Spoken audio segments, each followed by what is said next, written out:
Hello Anna, welcome to our channel. Hi, thank you. Thank you for first of all for your attendance to our series like you in Germany. Yeah.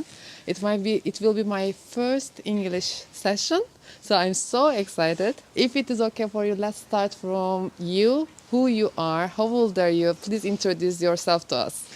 My name is Anna Lawrence. I am from Russia. I'm 29 years old and I live in Germany for almost 5 years with some breaks. Yeah. And then move to Germany again. Yeah. Please let us know how you decided to move to Germany. So my move to Germany was a bit unconventional, I would say, because I met my husband almost 7 years ago in Russia when we were working together at a project. We started visiting each other because we started dating, and we started visiting each other a month, 2 months at a time. So I came here to visit him, he came back to Russia. But then what happened was the war started, Russia-Ukrainian war. I don't want to say I was forced to move here, but we made a decision because at the time we didn't know if the borders were going to close. So we made a decision that it was safer at the time for me to move here, to stay with him. That's how I ended up coming here. But the thing is, I didn't come here, like I packed my bags and came here because Alex, my husband, works at projects, so he does project work, he moves around a lot. So we did the same thing pretty much, but I was staying with him. So we would stay in Italy, he would work there, I would stay with him. Then we would come here for a while, then back to some other place. And I only am living here full-time for about a year or something. So that's how it started. It's like a love story. Yeah, you can say that. I moved because we wanted to stay together. So we knew it was serious, we knew it was going somewhere, and we didn't want to be separated because of the war. So it was a choice for me to make, which I decided to take a chance. It was a leap of faith, if you can say that. So that's how I ended up moving here. After moving here, I know you are traveling a lot together with your husband. Yeah. However, comparing Russia and Germany, what are the biggest differences between life in Russia and life in Germany? Also, if you have any example, we will be really happy to hear that. I don't want to lean too much into politics right now. Let's keep it simple. But yeah, obviously the political situation is different. So in Russia, you always had to think what you're saying. Here in Germany, I feel like there's more freedom and you can say things that you would not probably say in Russia. People can be themselves here more than in my home space. Let's put it that way. But also the biggest difference for me was, so Russia is very business driven. So you have very convenient apps for everything. You can order food in at 2 in the morning. Nobody will bat an eye on you. You have taxi, really cheap, really convenient, also an app. The banking system is really different. So you can send money in 3 seconds to other person, any bank, any situation. So this was really easy in Russia. Here it takes some time and the bureaucracy here is so much more difficult than it is in Russia. Also the shops, for example. This was a big shock for me when I first came here, that the shops are closed on Sundays. Because in Russia we have shops that are open 24/7. So whenever you want, for example, you want a pack of candy, you want a bag of chips. Again, at 2 in the morning, you just go there and buy yourself whatever you need. And here you have to plan in advance your shopping because on Sunday, it's pretty much dead. Today is also Sunday. Look what we're doing right now. Yeah, it's about like a good point of, there is positive and negative impact of the Sunday closure, let's say. But also, it seems like it's more or less same like Turkey. Actually, yeah. Especially for digitalization. It's a totally different world here. It takes some time to get used to, for sure, because when you have the world on the tips of your fingers. Is that the saying? So you can do anything at any moment Yes. of every day, of every time. It doesn't matter. Here Exactly. you have to plan in advance, so this is... this takes some time to adjust. Yeah, I agree. I'm missing that part. Really. Mm. Okay, it's clear. It seems like there's some changes in your life. Yeah, And yeah. how has living in Germany changed your lifestyle? It hasn't changed that much because also in Russia I was working at home for the last several years that I lived in Russia. So here, unfortunately, right now I'm unemployed. I'm looking forward to get a job and have a routine of sorts. So here I have way more free time, at least at the moment. And I am free to travel, like visit my husband when he's working abroad and all of that. I can go for a walk anytime. So yeah, you can say I have more free time right now at this point of my life, but I guess when I have a job it will also change. And learning German. Yes, finally I got to do that. Trying. Okay, what makes you the happiest here? And what is the most challenging? For sure, one of them will be learning German. Yeah, that's a big But- point. Instead of happiness and really challenging parts, what do you think about it? What makes me really happy here is when the sun is coming out. Because the weather is really a big challenge for me. We were just talking about that the winter here is really, really harsh. And getting used to that kind of weather was really, it took some time. So whenever the sun is coming out, you immediately feeling way better. So this makes me happy. A question. However, in Russia, I don't know how is the weather in Russia generally. So I grew up in Siberia. It was really, really cold in winter, but there was always sun. So it's always sunny, and even though it's cold, I guess you're getting vitamin D from the sun, and this was somehow not a problem. Even when it was minus 30, minus 40 at times, it was okay. Then the last years I lived in St. Petersburg, which you can also consider like a European part of Russia.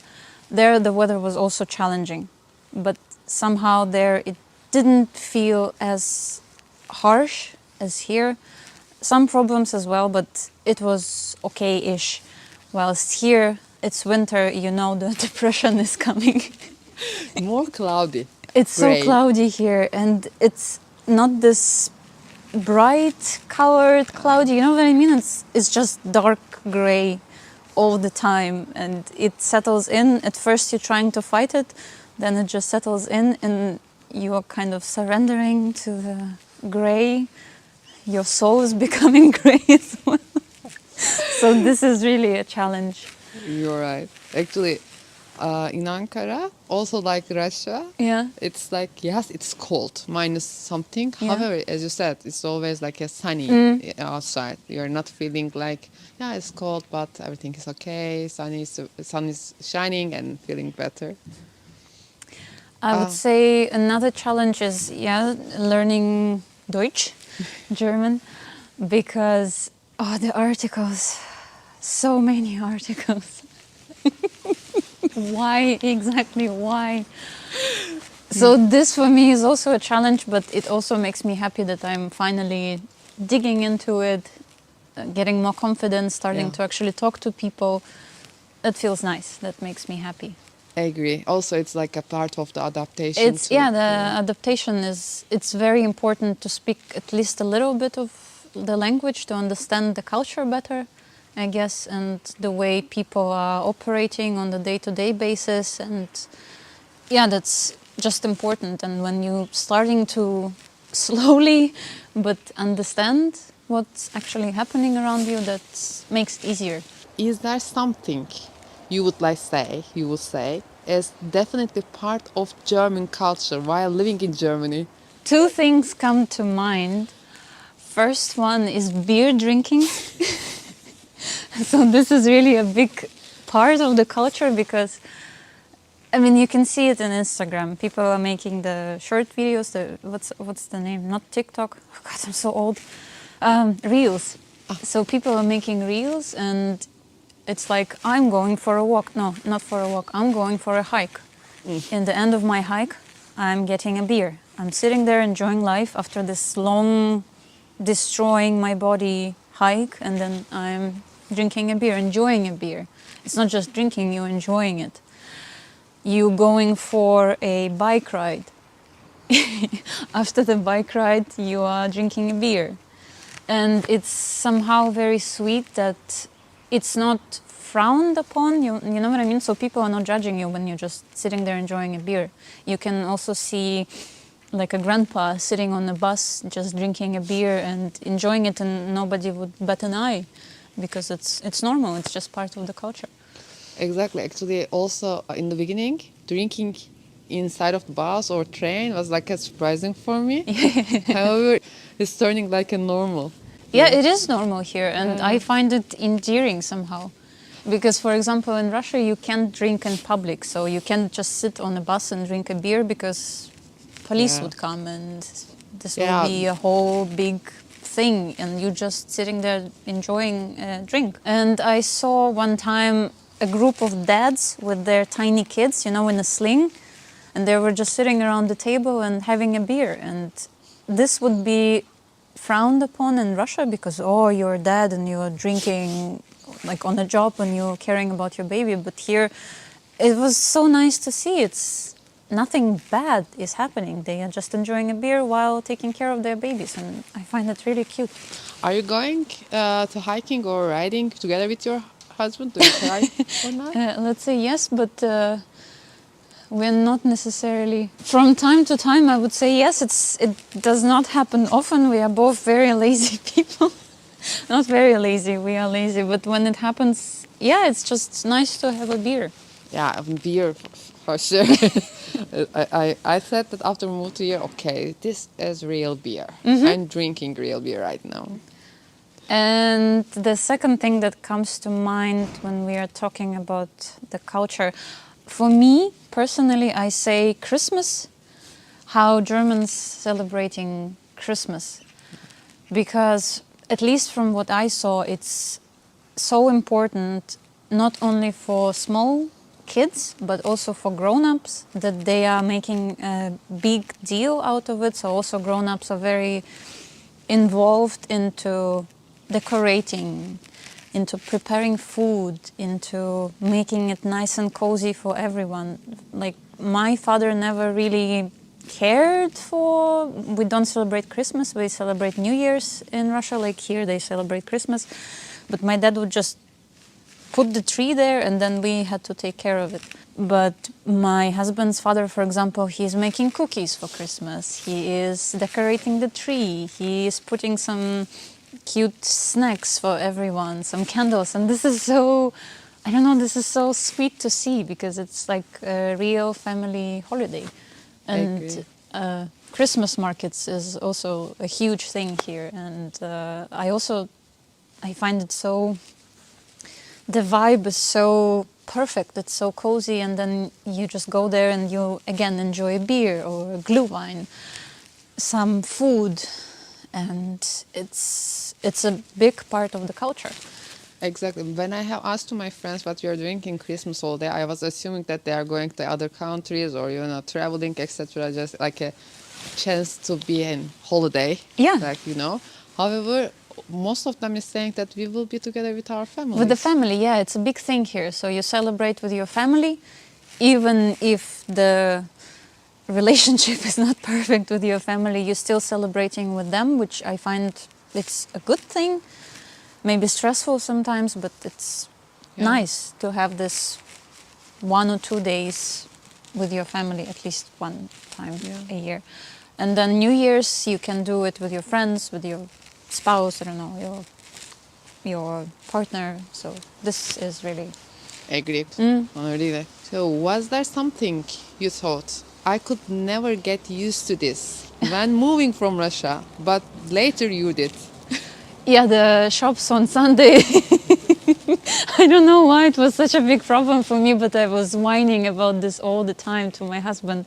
Like, why? What's the point? People are free on Sunday. You go shopping, you get ready for the week. But again, I got used to it, and it's okay now. But before, it took me some time to get used to the idea that everything is just closed, dead on Sunday. Actually, when we visit Turkey, I said, Jana, we need to make our shoppings on Saturday because we will travel to Turkey back, Germany back on Monday. Then I said, why we are in rush? We have Sunday. Oh, yes, I forgot that. And I know you said to us you are a fan of eating, like food, cuisines, right? Big time. This question is exactly about the cuisine of German cuisine. What do you think about German cuisine? What are your favorite and least favorite dishes? So German kitchen is very, very similar to Russian. They have a lot of potatoes, vegetables, meat, obviously, and also some pickled stuff, so like sauerkraut and sour gurke, I think it's called. I'm slurring so much of the language. Okay, never mind. And it didn't take me too much time to get used to because it's very similar. I like it, although sometimes it can be really heavy for the stomach, so you can't just eat potatoes all the time. But it was easy in terms of getting used to the cuisine, so this was okay. I would say my favorite thing so far is Flammkuchen, I think it's called. So it's kind of a pizza. It has cream cheese or crème fraîche and tiny pieces of bacon and onions on it. It sounds very simple, but it tastes so good. I'm not sure I have tried it before. Yeah, you can buy it in, I think, in any shop. It's with the pizzas at the supermarket. Okay, maybe I consider it like a pizza. I can That's why I have not. text you the name. Yes, It's really good. It's really simple, but at the same time it tastes so good. It tastes, Italians will come for me for this, but I think it tastes better than any pizza I tried before. And it's not a pizza, it's called a Kuchen, but it looks like a pizza. Kuchen means cake. Yeah, cake, something. It's not Okay. sweet. This I really like. I don't eat it too much because then something will happen. It's so easy to get fat in Germany because of butter, I guess. They love butter a lot. And this crème fraîche, I don't know the exact name. Yeah, anyway, tastes really good. And the other thing I really like is Maultaschen. Do you know Maultaschen? It's like tiny bags with meat inside. Okay. Yeah. Also, we didn't try this one. We need to try. We need to talk about it, like which ones we need to try. Because I was thinking like I have tried lots of things, but it seems like I didn't. Yeah, it's all very simple and you can buy it at the supermarket. You don't have to make it yourself, so it's really quick. We ate it a lot in Dresden when I lived with my husband there. For some reason, I don't know. This was really good. And it's simple and it's filling and yummy. That's good. The least favorite thing is, I mean, personally, I don't eat raw meat. And I know that here in Germany they have like bread with ground meat on it. It's raw, and then some pieces of onion on top. And that's just not for me.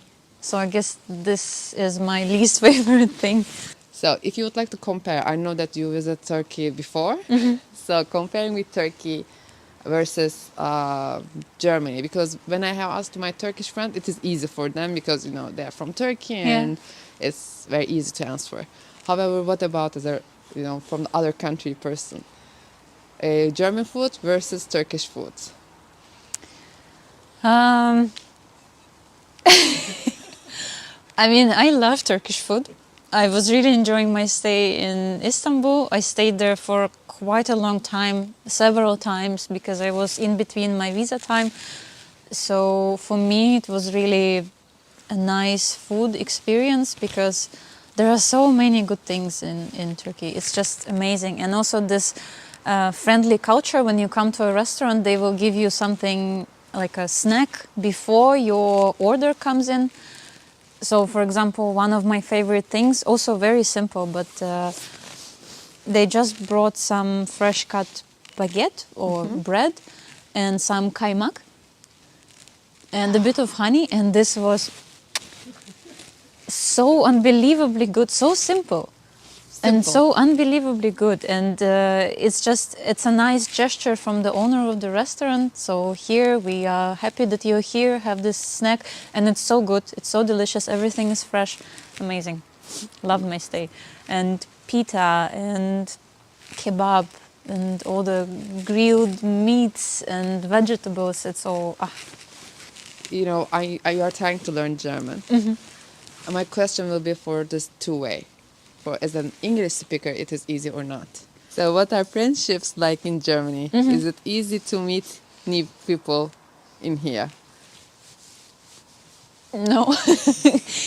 Again, my situation was a bit uncommon because I was traveling back and forth. I never stayed here long.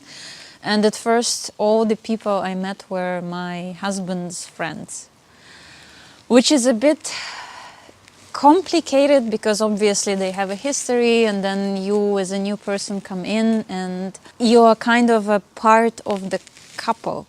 So you are not your own person, you are part of this couple, a pair of people.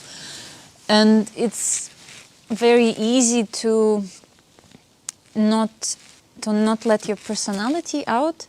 You know what I mean? So you are a part of this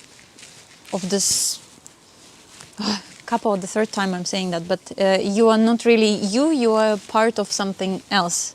And you're coming into this new company, and they are all very nice, don't get me wrong, they are all really good people, they are all very accommodating, they are all very friendly. But it's not the same as finding your own friends.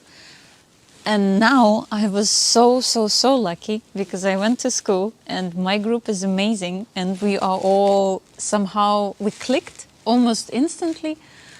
And it's such a relief and a joy to find people who know only you from your perspective, you know your character, and you can be yourself. And it's really a big relief for me because I finally get to be my own person in my own surrounding with my own people. So this is so lucky, so lucky. However, I will refresh my question again because like an advice to other, maybe someone will watch this video and to understand. At the end, if you were like a single person, not married with a German, do you think that it will be like a turning like impossible if you don't know German especially? It all depends, obviously, on the situation. It depends on where you are and how you are, because for me, for example, I'm an introvert. You probably wouldn't say it right now because I'm here, but I am very introverted, and for me this would be, I would say, mission impossible. But I know for a fact that there are other people who found themselves a new company, and company, so found themselves new friends. They are building it up, trying to make the spark continue. So they are doing it. I think it's easier to find friends who are also international, just like you are. So maybe it's not as easy to make friendships with Germans. Maybe, I don't know. I am speaking for myself, but I think it's easier to bond with people who know your struggles. So they know what it's like to come to the new country, to start afresh, to build yourself up again because you're starting from a clean slate.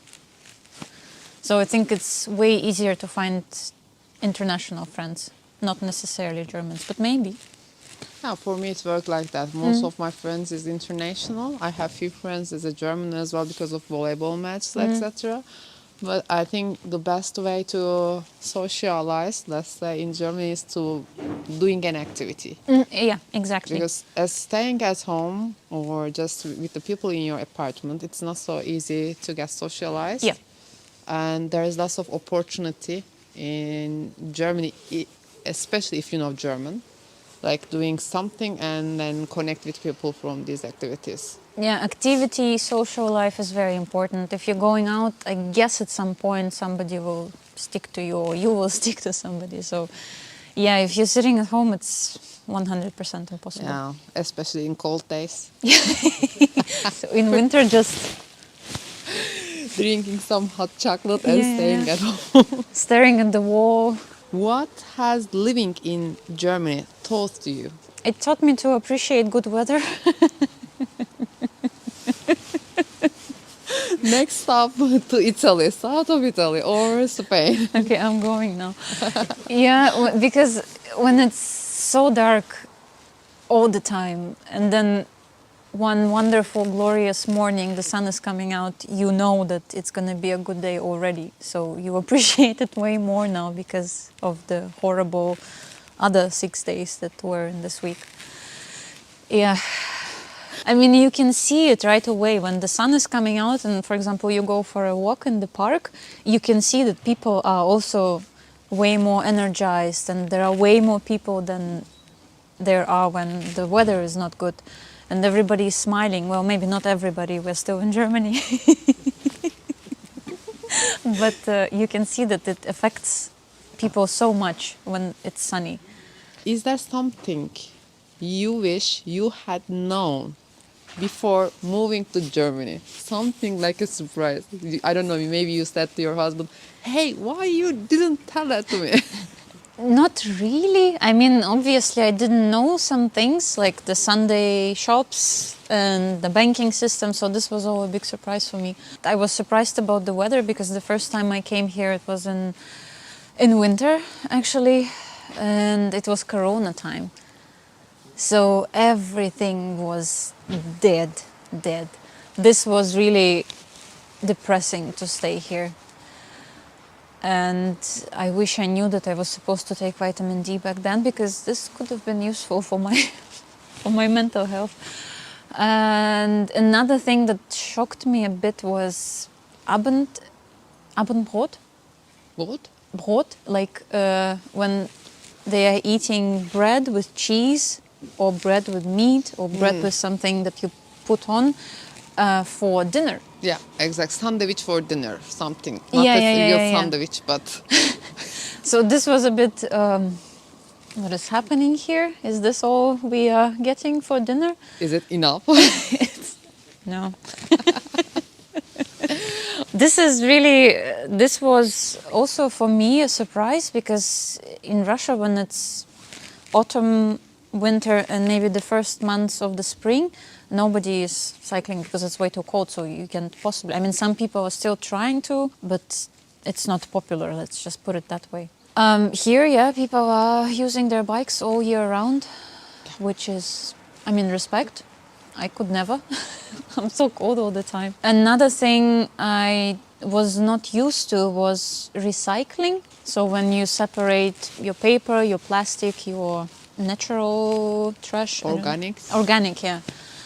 It took me some time to understand how it works, even though it seems so very simple, but then you have to know whichever bin to put this to and this to and this to, and it took me some time to get used to. Although it's a very good thing, and I'm happy now that I understand, even though I'm pretty sure I'm still making mistakes with that.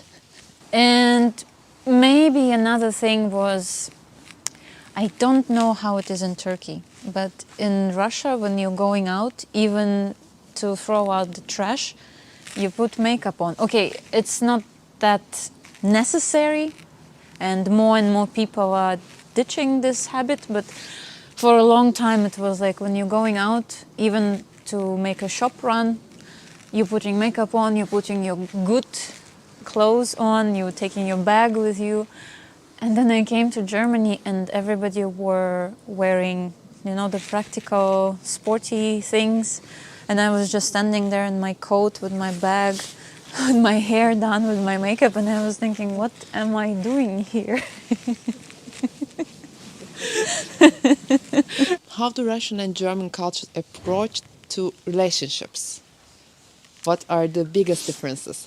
I think is, as we talked before about friendship, so it's a bit more difficult to find friends here when you're an international. And in Russia, and I guess not only in Russia, also in other countries, you grow up with a certain group of people who stay your friends for a long time. And then when you're grown up, it's difficult to find friends anyway. It's even more difficult to find them when you are abroad somewhere, so you're not a native here. Language barrier, social barrier, any barrier, it doesn't matter. It's, from what I saw at least, like I see how my husband is with his friends, how my sister-in-law with her friends, it's all very, very much the same. The only difference I can tell you about is like romantic relationships. So in, not only in Russia, again, maybe in Slavic countries, when the man is asking you out, he is supposed to pay and he's supposed to woo you, so flowers, sweets, all this stuff, presents. Not anymore probably, now also there is a talk, so it's not necessary, but it's nice. It's kind of expected. Even though it might not be 100% true anymore, it's still expected. You are being taken care of and it's nice and it's romantic and blah blah blah. Whilst here, as far as I know, it's approached differently. So here it depends on who is asking who out and how are you together and what date is it? Is it the first date? Is it the second date? Is it the third date? Yeah. But again, I haven't experienced that because my then boyfriend, now husband, was very gentleman-like. So he was very, yeah. he was trying to woo me in a very common, expected way, which was nice. I think that's the biggest difference. Do you have a funny or interesting story about cultural differences when you first met with your husband? I guess the funniest story would be when I first came to visit him in Dresden, and he told me, okay, I'm preparing dinner for us. So I was expecting something, I don't know, I was expecting something warm and maybe a bit too heavy, I don't know, it's just my personal taste. And then he brings me a cutting board with pieces of bread on it, and there's a bit of cheese, a bit of ham, a bit of, I don't know, butter or something, so bread with stuff on it. And I thought, okay, good, we are having an appetizer. And then turns out it's actually our dinner, so this is all you get. Because it's called Abendbrot, and this is what you eat for dinner. Which was still very nice of him. I'm not saying I hated it, but I don't know, in our culture we eat something warm and filling for dinner, so it's a soup or potatoes with something, so something warm. Cooked. Yeah. And then I mean, it's good from time to time. I'm not saying I'm hating it, but yeah, I would prefer something. What habits have you and your husband learned from each other? As last question. I actually have to think about that. Hello. I would say Hello. I would say I learned from him to not overthink. He's a very chilled person, which I admire because I am a panicky type. So whenever something happens, I'm immediately going into a crisis mode when I'm trying to think, okay, what do I do if this happens, if this happens, if this happens, if this happens. He's very chilled, so he is dealing with one problem at a time. He's not panicking, he's not overthinking. And I'm not saying I stopped overthinking or panicking, but at least I catch myself now when I'm doing that, and it made my life better.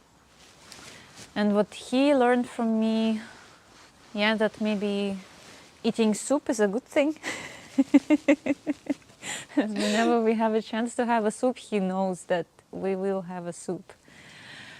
And maybe he became a bit more active with me. We are both kind of lazy, but now we are going for a walk or going for a hike or doing this or doing that. So I think he started being more active when I came by. Yeah. Thank you, Anna. Thank you. Last question. what's next to für Tarkan? Oh, I love Tarkan.